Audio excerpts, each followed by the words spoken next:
to weddings, to brides, and to mothers-in-law, who decided they knew better. In one wedding, the bride chose her cake herself, and her mother-in-law replaced it, calling the original choice embarrassing and unfit for the wedding. In another, a mother-in-law ordered a second, more expensive cake, placed it in front of the bride's cake, and turned the cake cutting into a public power move. In both weddings, the conflict wasn't about cake. It was about a bride realizing, in front of everyone, that her choices no longer mattered. I've planned hundreds of weddings, luxury weddings, intimate weddings, multi-million-dollar events where every single detail is curated to project perfection. And if there's one rule everyone in this industry knows, but almost no bride is warned about, it's this. When someone touches the wedding cake without permission, it's never about dessert. Because a wedding cake isn't sugar and flour, it's hierarchy, it's visibility, it's a public declaration of who gets the final word. I learned that the hard way in Charleston, South Carolina, at a historic estate wedding that looked flawless on paper. Spanish moss hanging from century-old oaks. A guest list filled with legacy names. A budget that could make most planners nervous just reading the invoice. Madison was the bride, thoughtful, detail-oriented, the kind of woman who saved for years because she wanted her wedding to feel like hers, not borrowed from someone else's reputation. Christopher was the groom, calm, conflict avoidant. Deeply loyal, sometimes to the wrong people. And then there was Sharon.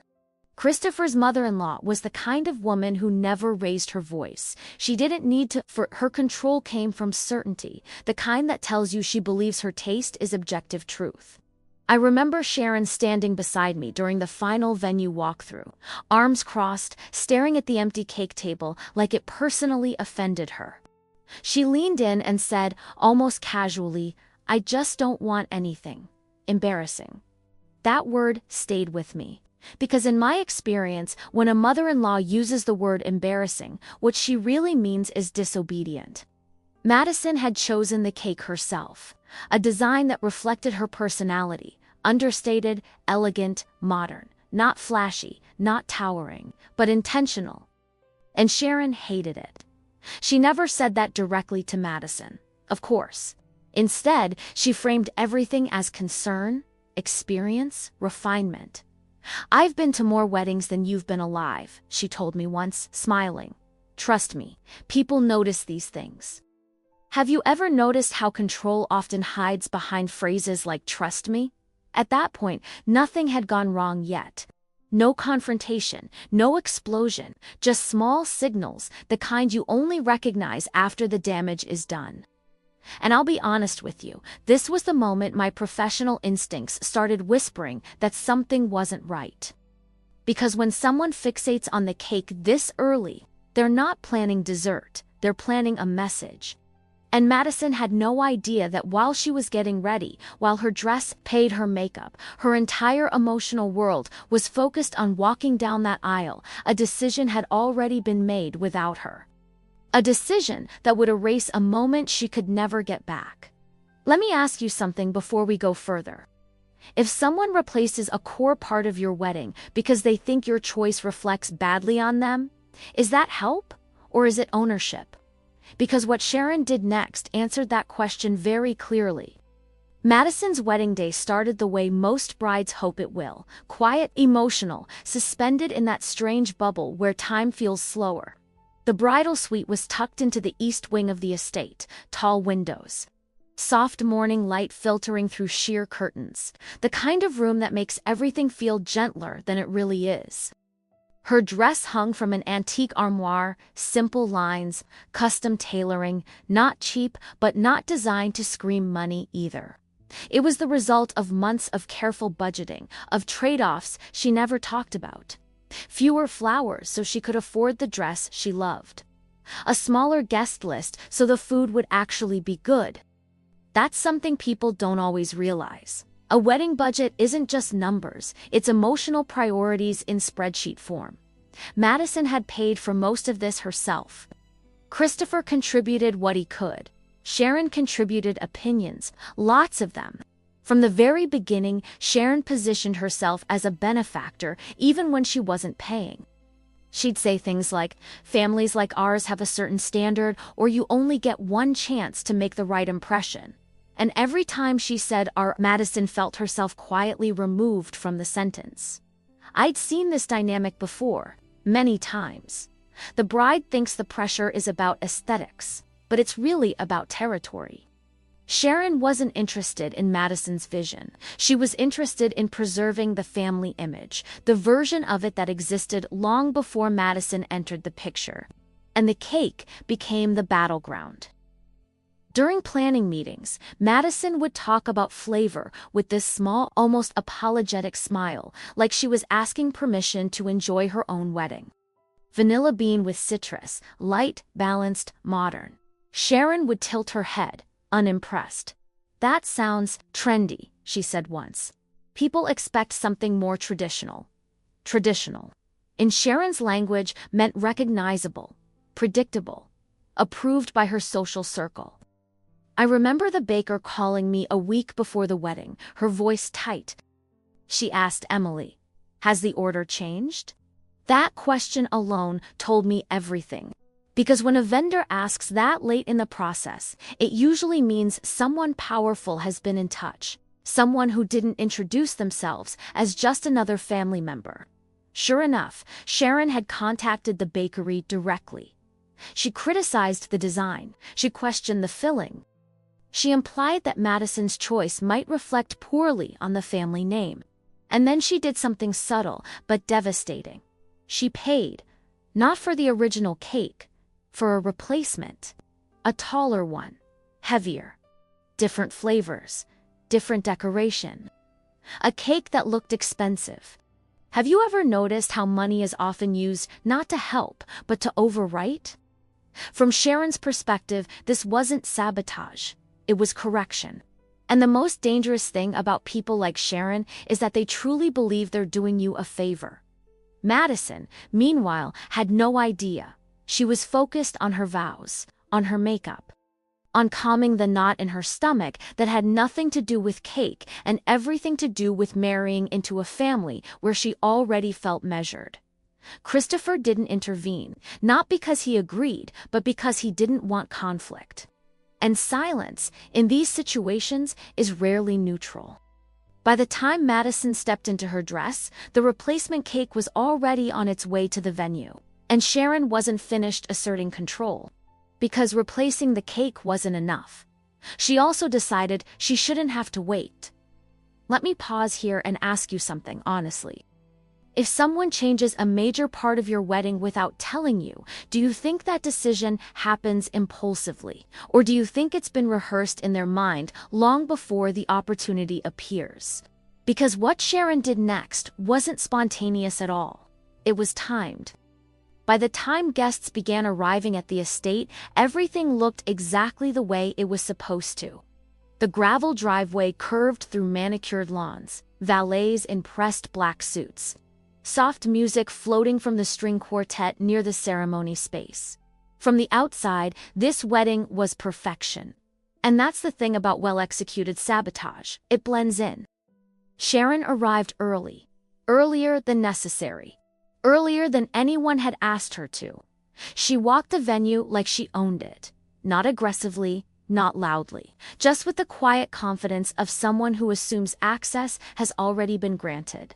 She stopped at the cake table. The original cake, Madison's cake, hadn't been set up yet. Instead of questioning that, Sharon smiled. When the delivery truck arrived, she was already waiting. The baker later told me Sharon spoke with absolute authority. No hesitation, no visible nerves. She referenced family expectations, guest perception, and how disappointing it would be if the presentation didn't match the rest of the wedding's elegance. She didn't ask, she instructed.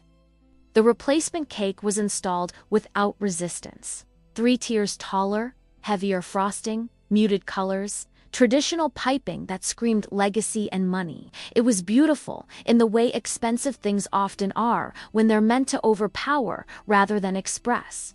And then Sharon made sure it was placed in the most visible position in the reception space. front and center. Impossible to miss, impossible to ignore. That placement wasn't aesthetic, it was territorial. I watched from across the room as she stepped back, examined it, and nodded, satisfied. This is the moment most people misunderstand. They assume the goal was approval, or compliments, or control over taste. But what Sharon really wanted was timing. Because while the cake sat there, flawless and untouched, Madison was still upstairs. Still unaware, still believing that the first public moment she'd share with her husband, the ritual everyone photographs, applauds, and remembers, was waiting for her. Sharon didn't think so. She believed waiting was optional. I was with the venue coordinator when we noticed the first slice missing. A thin line through the frosting. A break in the design, the kind of detail you only catch when you've trained yourself to see damage before it becomes undeniable. Then another slice. And another. Sharon stood beside the cake, smiling politely as guests hovered nearby. She laughed softly and said, "Well, people were curious." Curious, as if the wedding timeline were a suggestion. As if Madison's presence were a formality. By the time I intervened, the damage was already irreversible. The cake had been cut. Not ceremonially, not lovingly, not by the bride. It had been consumed. Guests snapped photos anyway. Some hesitated. Others didn't realize anything was wrong. And that's when it hit me. This wasn't about impatience. This was about erasure. The moment Madison was supposed to enter the room and see her cake, her choice, her taste, her reward for months of compromise was already gone. Sharon hadn't just replaced the cake, she'd replaced the memory. And upstairs, Madison was adjusting her veil, completely unaware that something precious had already been taken from her, quietly, efficiently, and without her consent. Madison came down the stairs slowly, one hand brushing the banister, the other steadying the weight of everything she was feeling. The ceremony had gone smoothly, the vows were sincere, the applause had been warm. For a brief moment, she allowed herself to believe that the hardest part was over. As she entered the reception space, the room shifted around her, not dramatically, not obviously, but in the subtle way a space changes when something is already wrong and no one wants to say it out loud. The first thing she noticed was the sound. Plates clinking, forks scraping, a low murmur of conversation that felt just slightly too casual for a moment that was supposed to feel ceremonial. Then she saw the cake, or rather what was left of it. The design was broken. The frosting was disturbed. A section near the base looked incomplete, like someone had stepped into a photograph before it was finished being taken. For a second, Madison genuinely thought she was mistaken, that maybe this was part of the plan she didn't remember, that maybe exhaustion was distorting her perception. I've seen that look before, the quiet mental scramble where a bride tries to protect her own happiness by questioning her instincts instead of confronting the truth. She turned to Christopher, her smile faltering just enough to be noticeable only if you were watching closely. "What happened to the cake?" she asked, her voice low, careful, as if speaking louder might make the answer worse. Christopher hesitated. That hesitation said more than any explanation ever could. He glanced toward his mother. Toward Sharon, who stood nearby holding a champagne flute. Relaxed, unbothered, already telling a story to a group of guests who were laughing politely. "It's fine," he said finally. She thought people shouldn't have to wait. Fine. Madison didn't respond right away. She just looked at the cake again, taking in the unfamiliar decoration, the heavier design, the flavor she hadn't chosen. It wasn't just damaged, it wasn't hers. And that realization landed slowly, painfully. Like understanding a betrayal only after the person responsible has already moved on. Sharon noticed Madison then. She approached with the confidence of someone who believed the outcome justified the method. "I fixed it," she said lightly, gesturing toward the cake. The original one was a little plain. "This suits the wedding better." Better for whom was never clarified. Madison stood there, in her dress, in front of her guests, realizing in real time that a decision she cared about had been overwritten because someone else believed their standards mattered more. There was no dramatic confrontation, no raised voices. Just a tightening behind Madison's eyes and a careful breath taken to keep everything from spilling over. That restraint was not weakness, it was survival. Around them, guests continued eating, unaware of the emotional recalibration happening in front of them. Photos were taken, glasses were refilled. The wedding moved forward, even as something meaningful had quietly been stripped away. I watched Madison nod politely, thank Sharon, and walk away not because she agreed, but because she understood something important in that moment. This wasn't about cake. It was about control being exercised publicly and the expectation that gratitude would follow. And Sharon, satisfied, returned to her seat, unaware that while she believed she had asserted dominance, she had also exposed something far more revealing to everyone paying attention. Because once a bride sees her moment taken without permission, she never forgets who was willing to do it or who allowed it to happen. And the consequences of that realization don't always arrive immediately. Sometimes they wait.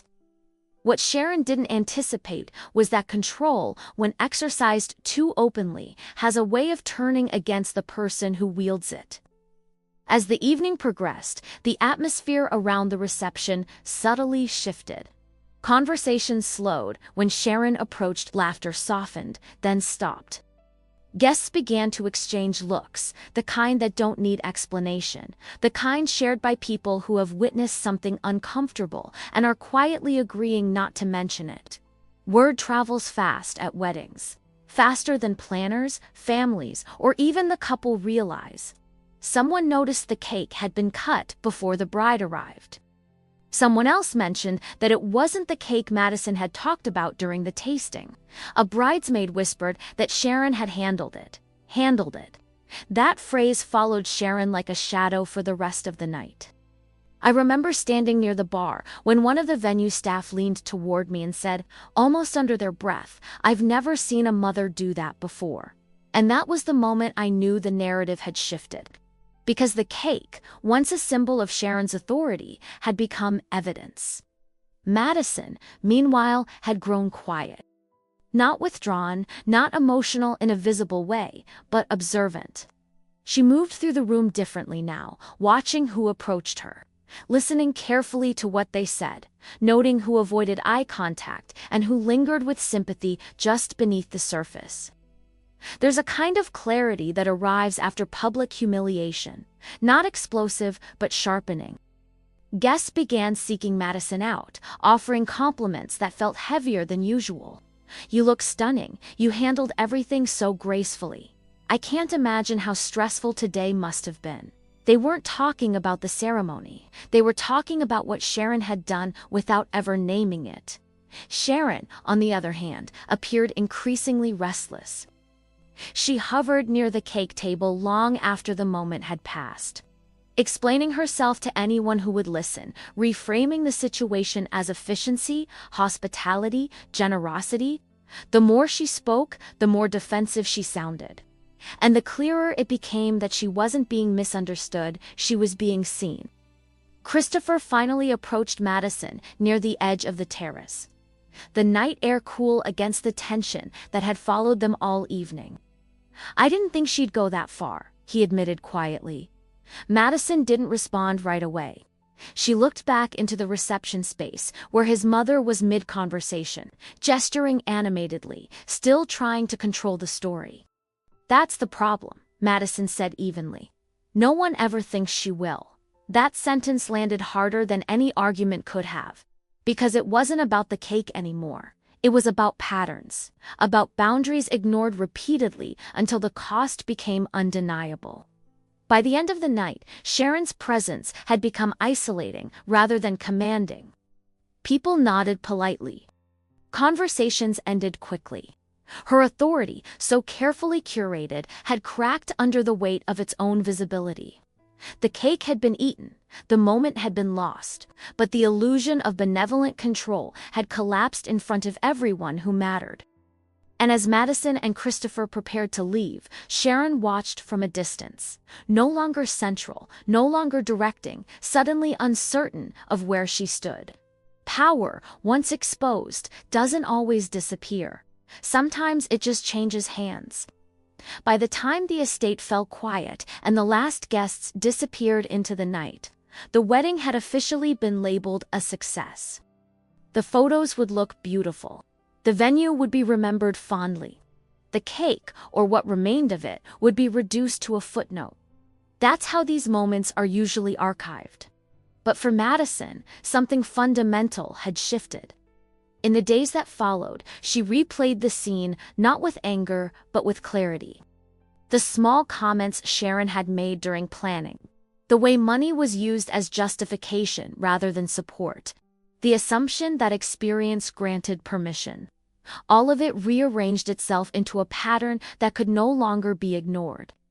From a planner's perspective, I've learned that weddings don't create problems, they expose them. The cake was never the issue. The cost wasn't the issue. Even the humiliation, as painful as it was, wasn't the core wound. The real damage was the message delivered so publicly and so deliberately. Your choices are provisional, mine are final, and once that message is sent, it doesn't stay confined to a single moment. It echoes into holidays, into family decisions, into future milestones that haven't happened yet. Christopher, to his credit, finally saw it too. Not because of confrontation, not because of ultimatums, but because the mask had slipped in front of people he respected. Sharon's authority had relied on quiet compliance, on the belief that her actions could always be reframed as helpful, tasteful, or necessary. That night, in front of dozens of witnesses, that belief collapsed. What remained was something far less flattering. Madison didn't confront Sharon after the wedding. She didn't need to. Instead, she did something far more powerful. She adjusted her boundaries. Conversations became shorter. Decisions were no longer explained. Access was limited. Politeness remained, but permission quietly disappeared. And Sharon felt it. Because control, once withdrawn, leaves a silence that even the most confident manipulators don't know how to fill. When people ask me why wedding cakes appear so often in these stories, I tell them the same thing every time. Because cakes are meant to be shared, but only when everyone agrees on the moment. When someone takes that moment for themselves, they're not celebrating, they're claiming territory. And if you think this story was about overstepping, wait until you hear what happens when control hides behind a gift, arrives wrapped in luxury, and doesn't just replace a cake, but destroys one in front of everyone. Because the next wedding didn't end in quiet realization, it ended in chaos. There are weddings where control arrives loudly, announced by criticism and confrontation. And then there are weddings where control arrives dressed as generosity, wrapped in silk ribbons, delivered with a smile and applauded before anyone realizes the cost. The second kind is always more dangerous. I learned that in Napa Valley, surrounded by vineyards that looked endless, where wealth doesn't shout, it whispers. Where luxury is implied rather than displayed, and power moves quietly, like a hand adjusting something that already belonged to someone else. Hannah's wedding was meant to be restrained, elegant, intentional, a celebration that felt grown, grounded, and deeply personal. She and Tyler had chosen the vineyard because it mirrored what they wanted their marriage to feel like: rooted, deliberate, and unperformative, nothing excessive, nothing theatrical, nothing borrowed from someone else's ego. But Lorraine had other ideas. Lorraine was Tyler's mother-in-law, and she believed that weddings were not expressions, they were exhibitions. Public statements of status, curated not for the couple, but for the audience watching. From the moment I met her, she spoke in the language of benefactors. How much was this? Who's paying for that? Wouldn't it look better if it were elevated? Every sentence carried the same undertone. If I'm involved, it should be visible. Hannah's cake had been chosen carefully. Not cheap, but not ostentatious. Clean lines, soft colors. Something that felt like it belonged to the landscape rather than competing with it. Lorraine never criticized it directly. That should have been the warning. Instead, she smiled, complimented Hannah's taste, told her how proud she was of her restraint. And then she said the most dangerous words a bride can hear. I have a little surprise for you. In my experience, surprises at weddings rarely belong to the bride. They belong to whoever needs the spotlight most. Behind the scenes, without Hannah's knowledge, Lorraine ordered a second cake. Larger, more expensive, designed to impress rather than reflect. It wasn't meant to replace Hannah's cake. It was meant to eclipse it. The new cake arrived early, gleaming under the reception lights like a monument to excess, and Lorraine personally directed the staff to place it directly in front of the original one, close enough that no one could look at Hannah's choice without also seeing Lorraine. The message was unmistakable. This is what real generosity looks like. Standing there, watching the two cakes exist in the same space, I felt that familiar tightening in my chest, the quiet dread that comes when you realize a celebration is about to become a stage. Because when a gift needs to be seen this badly, it isn't a gift, it's a challenge. And Hannah had no idea that what she thought would be a shared moment, a simple ritual, a smile, a photograph frozen in time, was already being rewritten by someone who believed money gave her authorship. What Lorraine did next didn't happen by accident. It unfolded exactly as planned. Hannah used to describe her relationship with Tyler as calm, like water that knew where it was going, even when the surface looked still.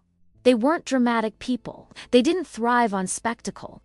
Their love had grown in small, consistent ways, shared routines, long conversations, an unspoken agreement that neither of them needed to perform happiness for anyone else. That philosophy shaped their wedding choices. The vineyard in Napa Valley wasn't selected for its price tag, though it certainly wasn't cheap. It was chosen because it felt honest. Rows of vines stretching into the distance, imperfect and seasonal, reminding anyone who looked closely that beauty doesn't need excess to justify itself. Hannah wanted her wedding to feel like an extension of that belief. She invested where it mattered to her. Good food, comfortable spaces, details that rewarded attention rather than demanded it. The wedding budget was carefully balanced, not out of necessity, but intention. Every cost reflected a decision, every line item an emotional priority. Lorraine saw that balance and mistook it for restraint born of limitation. From the earliest planning meetings, she inserted herself not with open hostility, but with a subtle superiority that never required raised voices. She asked about the cost of the wedding, the way someone asks about credentials, not out of curiosity, but to measure authority. When she offered to contribute financially, it came wrapped in enthusiasm and praise. I just want to help, she said, smiling warmly. You deserve something spectacular. That word again. Spectacular. In Lorraine's world, love was best expressed through visible spending. Quiet choices made her uncomfortable. Simplicity, to her, read as absence rather than intention. Hannah sensed the imbalance, but couldn't quite name it. Lorraine was generous, attentive, always present. And yet, every compliment carried an invisible condition. A reminder that gratitude was expected and visibility was required. Tyler tried to smooth things over the way he always had. He reassured Hannah that his mother meant well, that her involvement was just excitement, that it would all settle once the wedding was over.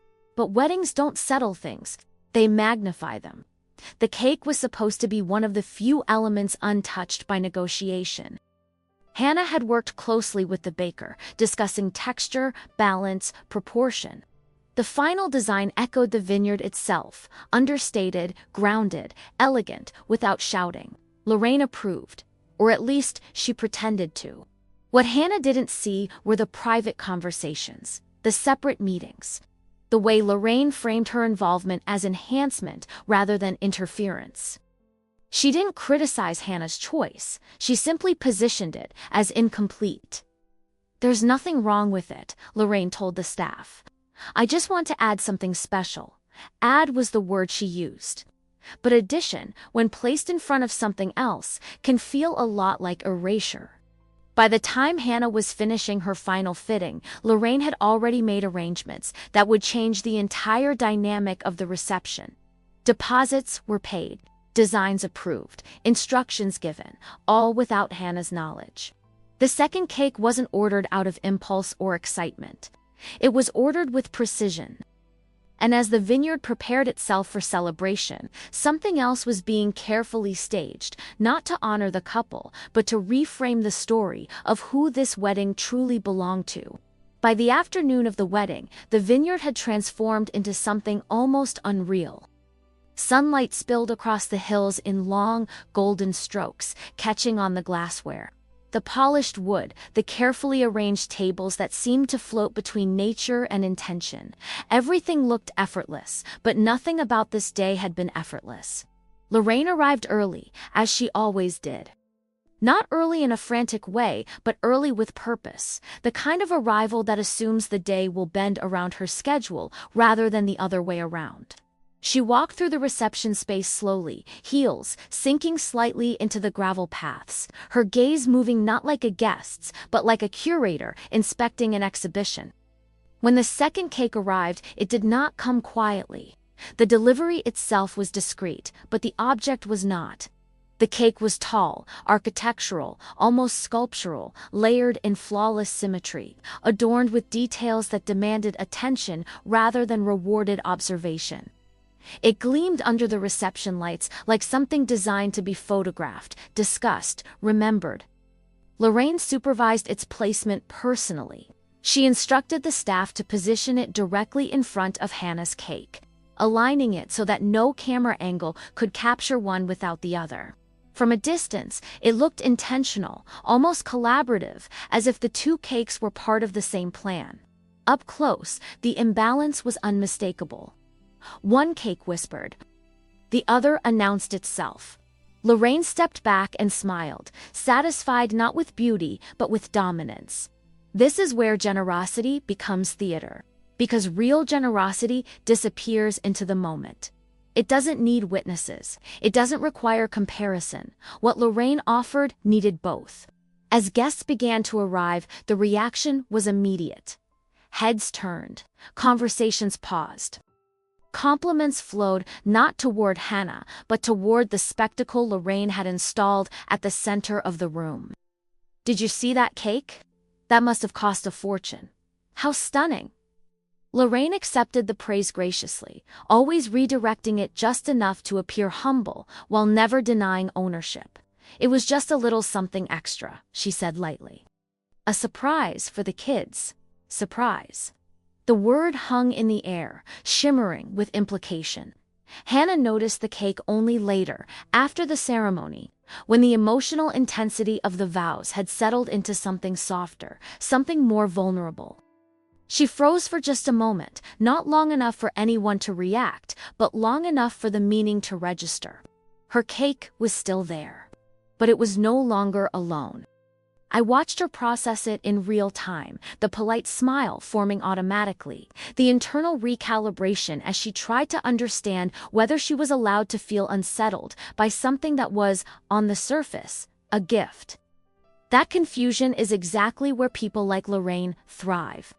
Because how do you object to generosity without sounding ungrateful? Tyler noticed Hannah's hesitation and leaned in, whispering reassurance, already caught in the familiar role of mediator.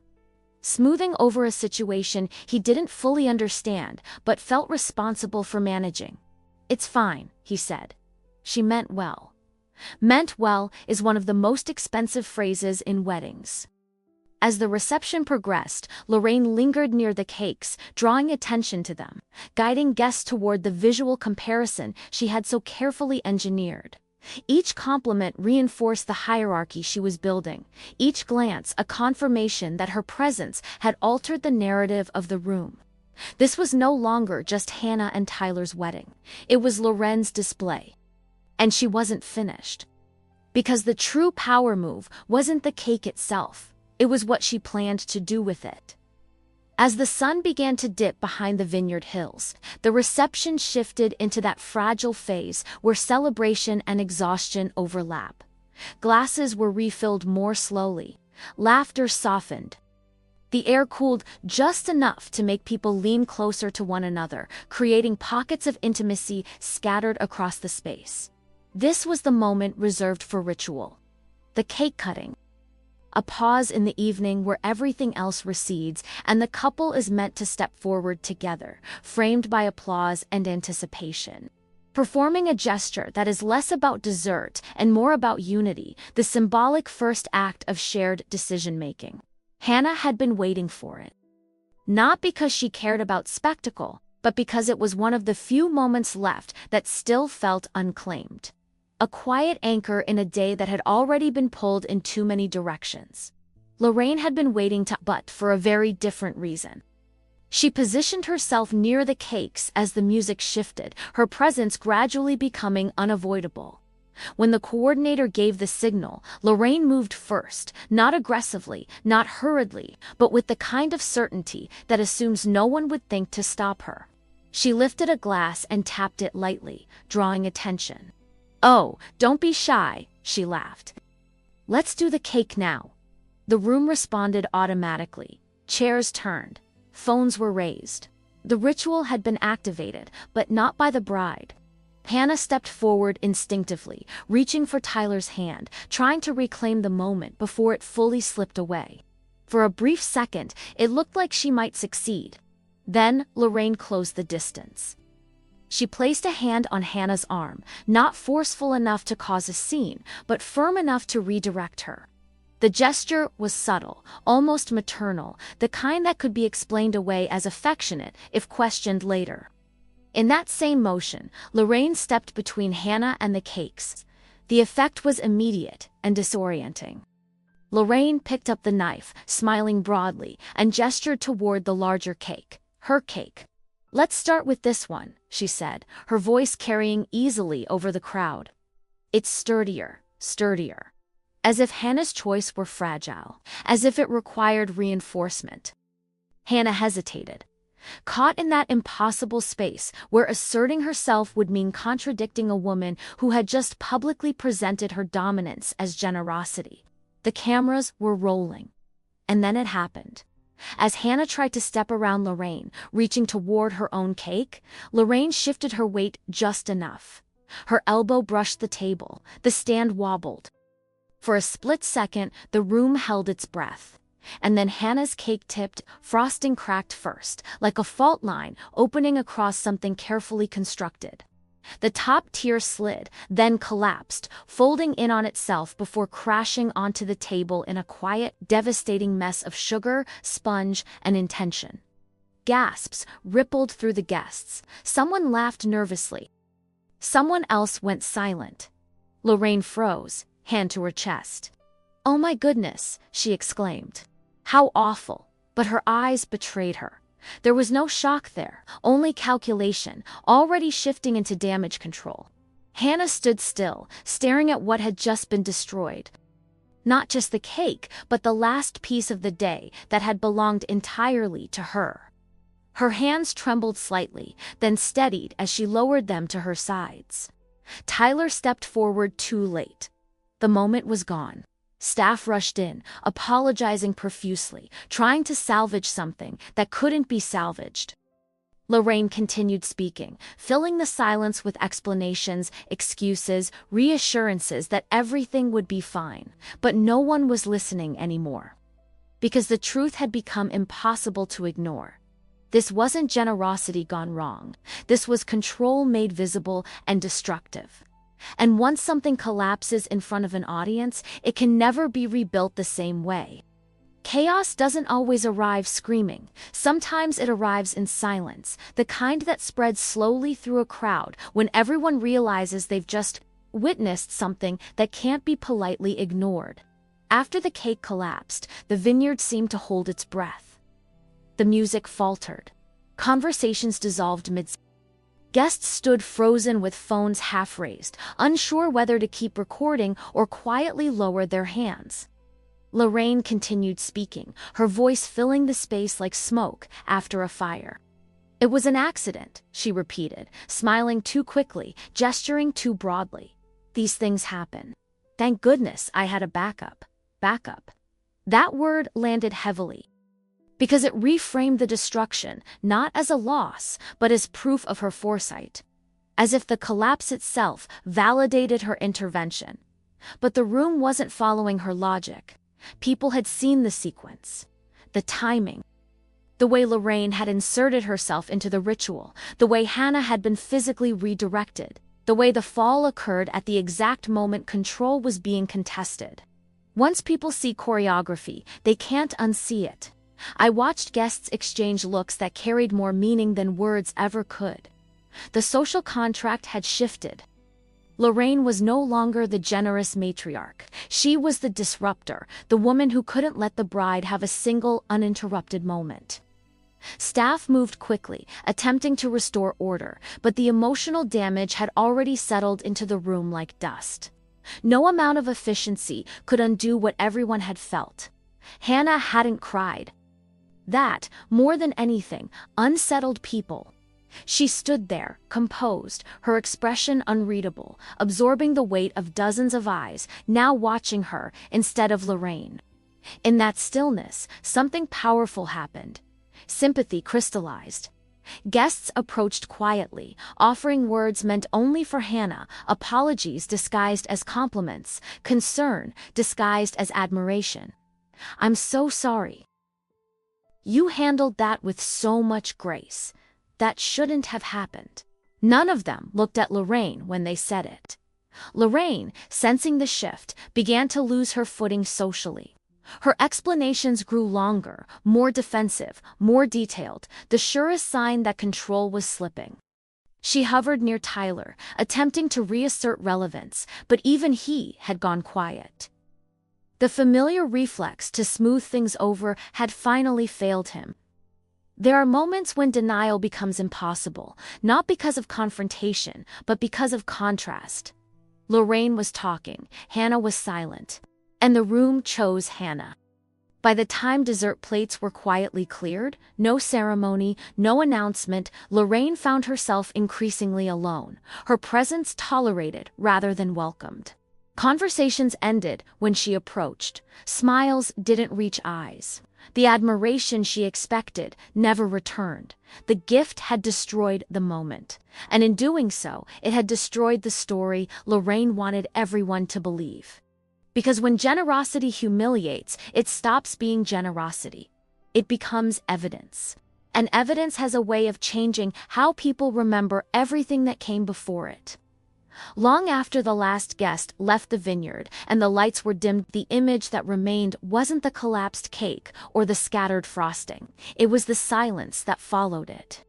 Hannah remembered that silence more vividly than any toast or song, not because it was awkward, but because it was honest.